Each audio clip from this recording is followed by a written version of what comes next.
오늘도 주님 안에서 승리하는 복된 하루가 되시기를 간절히 축원을 드립니다. 가끔 어느 식당이나 가게를 보면 주인이 바뀌었습니다 라고 이렇게 글씨를 써놓은 데를 종종 볼 수 있습니다. 여러분들, 주인이 바뀌었다는 것은 무엇을 의미할까요? 네, 뭔가 이전과는 다른 새로운 사람이 새로운 마음을 가지고 그 사업장을 운영해 가겠다라는 이야기인 것이죠. 집도 마찬가지입니다. 집도 주인이 바뀌면 그 집에 들어갈 때 예전에 있던 것 그냥 그대로 쓰는 경우도 물론 있겠지만, 새로운 사람이 이사 갈 때는요, 새로운 주인이 자기의 기호나 취향에 맞는 그러한 모습으로 집을 바꾸어서 들어가게 됩니다. 교회도 비슷하지 않을까요? 교회도 역시 지도자가 바뀌면 그 교회에 많은 변화가 일어나게 되는 것을 보게 됩니다. 그런 의미에서 봤을 때 뭐든지 무엇이든지 주인이 바뀌면 모든 것이 달라지는 것을 느낄 수 있습니다. 그렇다면 우리도 예수님을 믿고 난 다음에, 예수님을 내 인생의 주인으로 삼고 난 다음에 우리가 과연 달라지고 변화되는 것이 무엇이 있을까? 하루아침에 물론 다 바뀌는 것이 아닐 수 있지만, 내 인생의 주인이 나로부터 주님으로 바뀌게 되고 나면 내 삶에 변화되는 것들이 많이 있는 것을 느끼고 깨닫게 됩니다.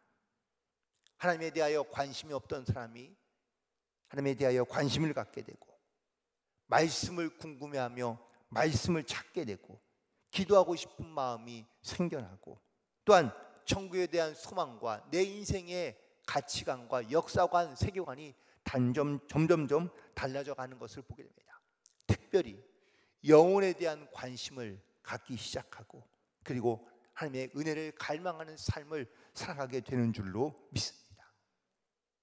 이처럼 자기 인생에 정말 참된 주인이 달라지게 되고 변화되게 되면 내 인생의 모습도 달라져 가는 것을 우리가 깨닫게 되는데, 오늘 우리가 본문에서 함께 읽은 말씀 가운데 예수님과 함께 3년을 따라다니면서 예수님을 통하여 많은 기적과 이적을, 또 하나님의 나라에 대한 말씀을 들었던 지도자들이 있지만, 가만히 물론 그들도 삶에 많은 변화가 있었겠지요. 예수님을 위해서 집을 버리고, 혹은 또 자기의 직업을 버리고, 그리고 가족을 버리는 그런 희생도 했고, 혹은 삶에도 여러 가지 많은 고충이 있었지만, 그들이 예수님과 함께 다니면서 정말 그들의 인생의 주인을 주님으로 고백하며 그리고 변화된 인생을 살았는가라는 이 영적인 질문 가운데 가만히 보면, 물론 많이 변한 것도 있지만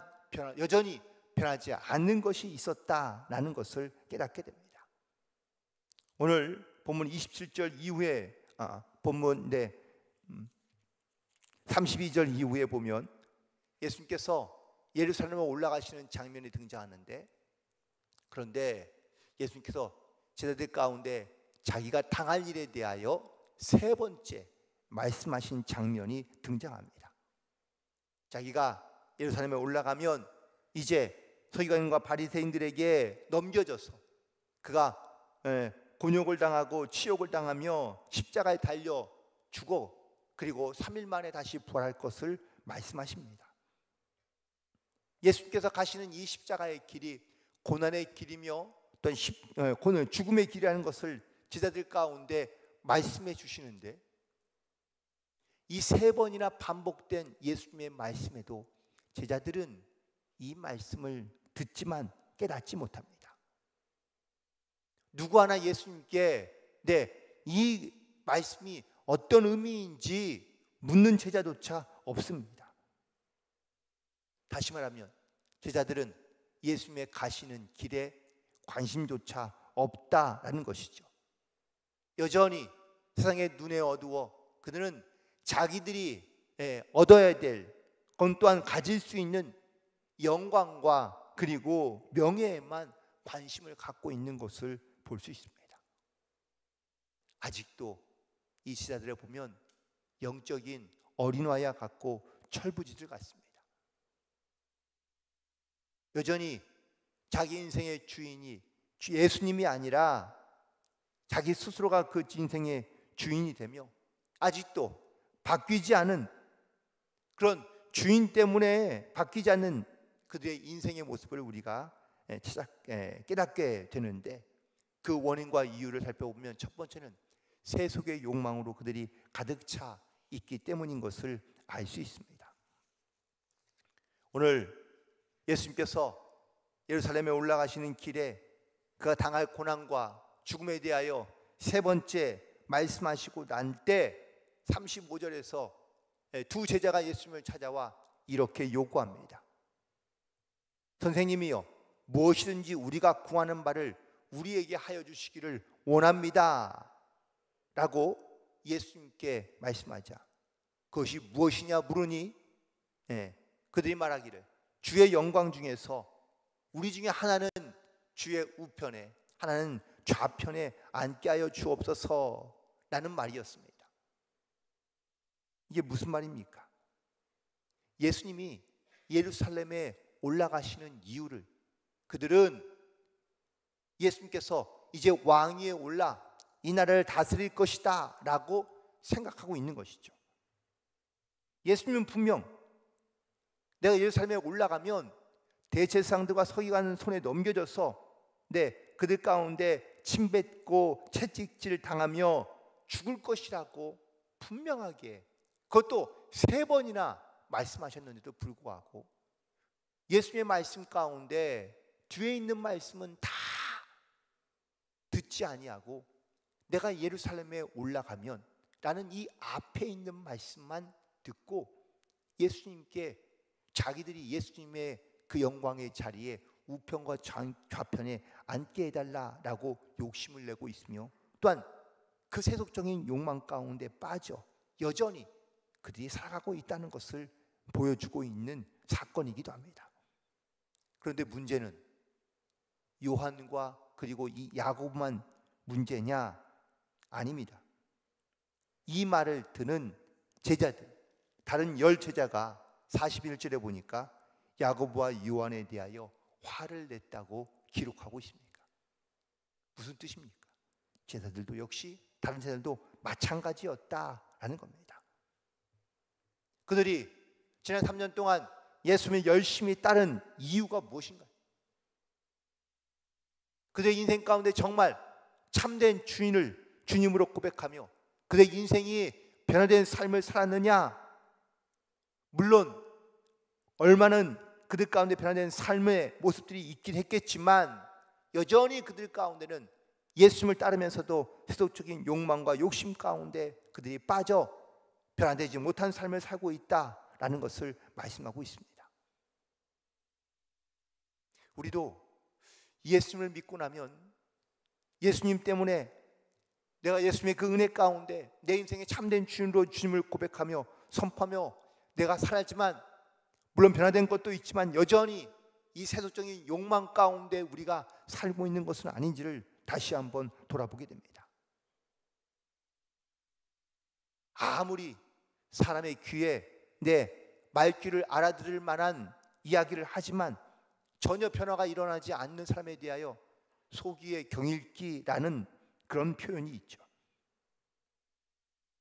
예수님은 제자들에게 끊임없이 하나님의 나라와 그리고 또한 예수님이 이 땅 가운데 오신 목적을 반복해서 말씀해 주시지만 그들은 그 안에 세속적인 욕망에 사로잡혀 있어서 예수님을 따르면서도 그들은 이 세상에서 내가 어떻게 하면 더 나은 자리, 더 좋은 자리 혹은 명예와 권력을 가질 수 있을까라는 것에만 관심을 두고 있었다라는 것이죠.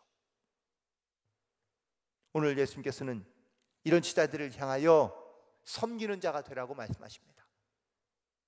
이 말은 세속적인 욕망을 버려야 한다라는 말씀이기도 합니다.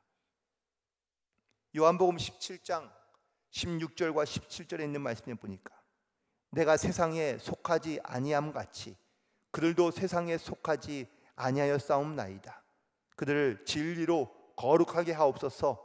아버지의 말씀은 진리입니다 라고 고백하고 있습니다.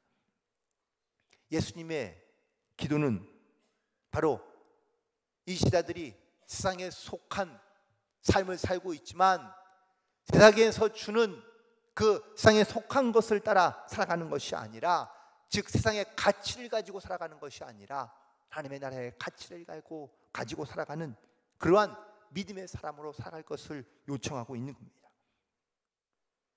우리는 세상 가운데 살고 있습니다.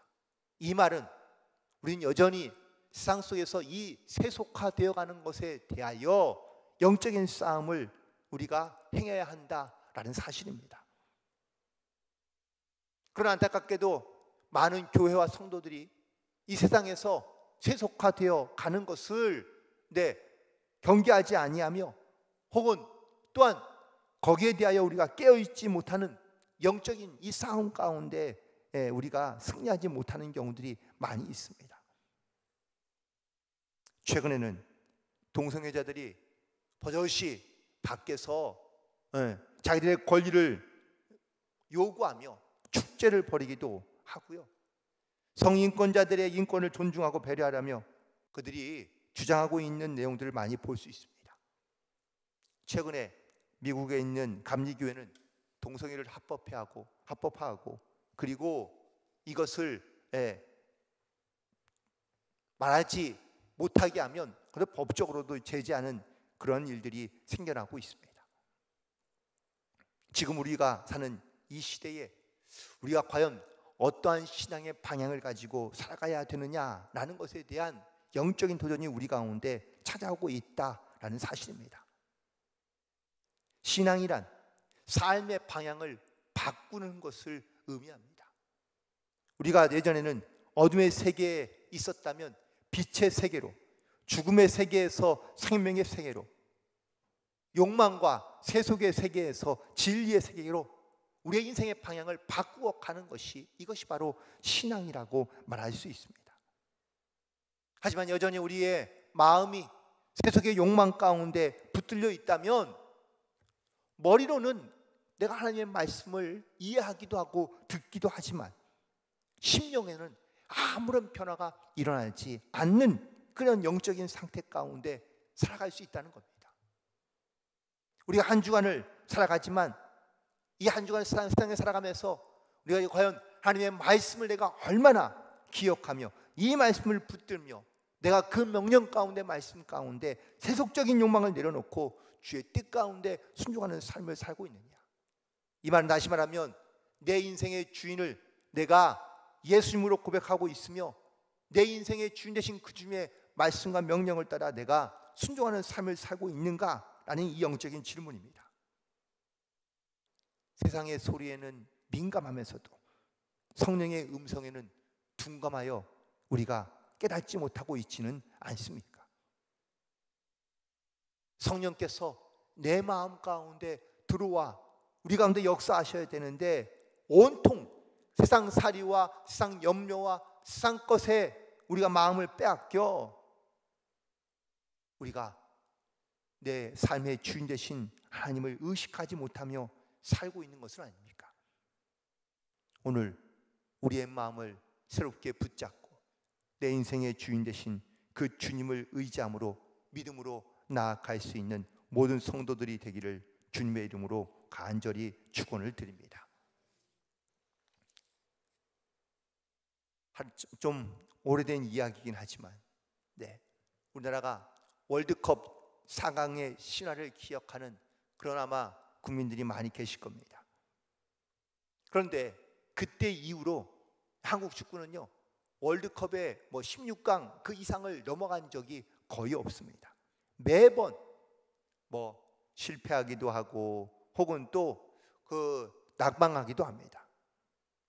그런데 어떤 경기는 제가 지금 정확하게 기억나지는 않지만 그 이영표 선수가 축구 해설을 하던 어느 경기에서 제가 이런 말을 들은 적이 있습니다. 그날도 월드컵 경기에서 경기를 치고 결국은 탈락하게 되었습니다. 그런데 그때 매우 따끔하며 의미 있는 말을 하더라고요. 월드컵은 경험하는 곳이 아니라 자기의 존재감을 증명해 보이는 곳입니다. 물론 지금까지 애쓰고 수고한 것은 너무나 당연한 일이지만, 그들이 단순히 월드컵에 올라와서 경험하는 것이 다가 아니라 이 월드컵에서는 자기의 실력과 자기의 존재감을 분명하게 드러내는 것이 필요하다라는 것을 강조하고 있는 말이었습니다. 신앙도 마찬가지입니다. 우리가 세상에서 살아가지만 단순히 내가 그리스도인이다라는 것을 내가 그냥 말하고, 혹은 또한 경험하고, 세상을 내가 경험하고 하나님의 살아계신 은혜와 기적들을 경험하는 것으로만 끝이 아니라 내가 이 세상에서 하나님의 자녀로서 살고 있다는 확실한 그리스도인의 존재감을 분명하게 드러내야 하는 것이 우리의 영적인 자세이고 영적인 자리인 줄로 믿습니다. 하나님의 나라의 백성으로 우리가 이 세상의 욕망 가운데 붙들려 살아가는 것이 아니라 치열한 삶의 현장에서 하나님의 영원한 백성으로, 또한 우리의 마음 가운데 이런 더러웠던 모든 욕망들을 다 내어버리고 주님께서 주시는 말씀과 은혜와 섬김의 삶을 통하여 우리가 그리스도인인 것을 증명해 보이며 살아갈 수 있는 모든 성도들이 되기를 간절히 소망합니다. 오늘도 이 말씀을 의지하며 또한 주님의 거룩한 나라의 백성으로 믿음으로 승리하며 하나님의 나라를 이루어가며, 또한 주하는 영혼을, 여러분이 또한 기도하고 있는 영혼들이 주께로 돌아오게 하는 놀라운 구원의 역사 가운데 우리의 믿음의 사명과 본분을 다하고 우리의 참된 주인 되신 주님을 의지함으로 승리하며 살아갈 수 있는 복된 하루가 되시기를 주님의 이름으로 간절히 축원을 드립니다. 기도하시겠습니다.